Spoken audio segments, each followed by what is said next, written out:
There's a trend that I've seen on the internet recently, and it's infuriated me. It's the use of the word savage.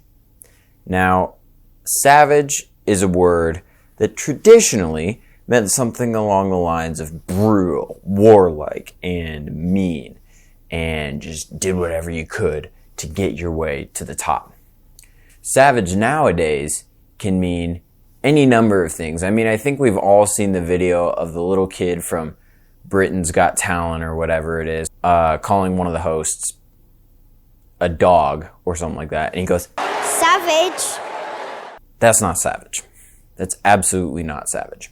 Okay? I'm sick of the word. I hate the word. I hate the word savage. But there is one use of it that I think is just perfect. And that one use is, believe it or not, in Scripture. Now, there are plenty of times where you could say God's kind of savage in Scripture, right? He almost kills all the Israelites and Moses jumps in the way and Moses is like, don't do it.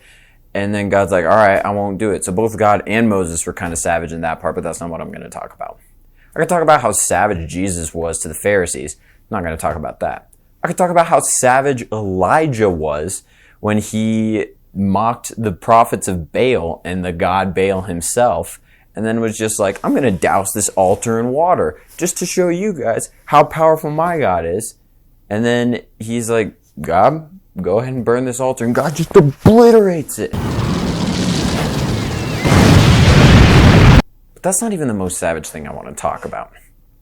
The most savage thing that exists in Scripture is from a man whose name we don't even know. He is the blind man in John chapter 9. So I'm going to tell you a little bit about the story, and I'm going to read from Scripture.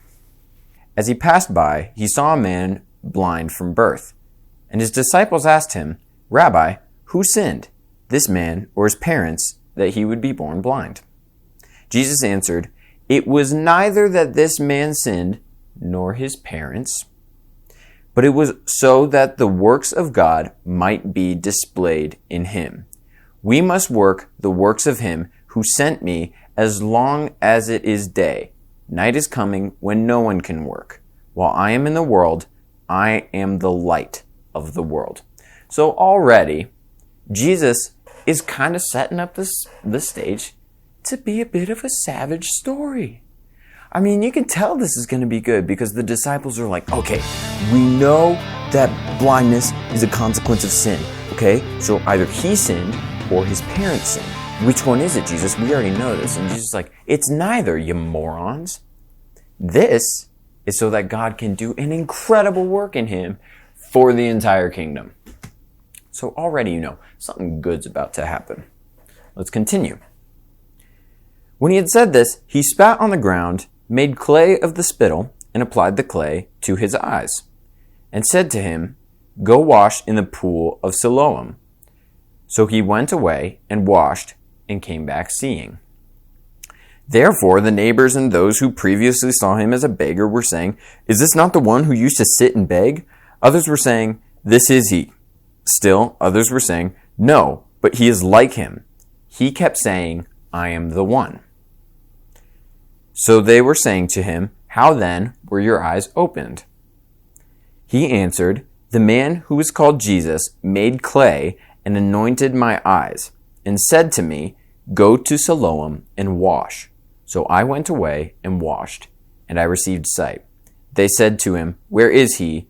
He said, I don't know.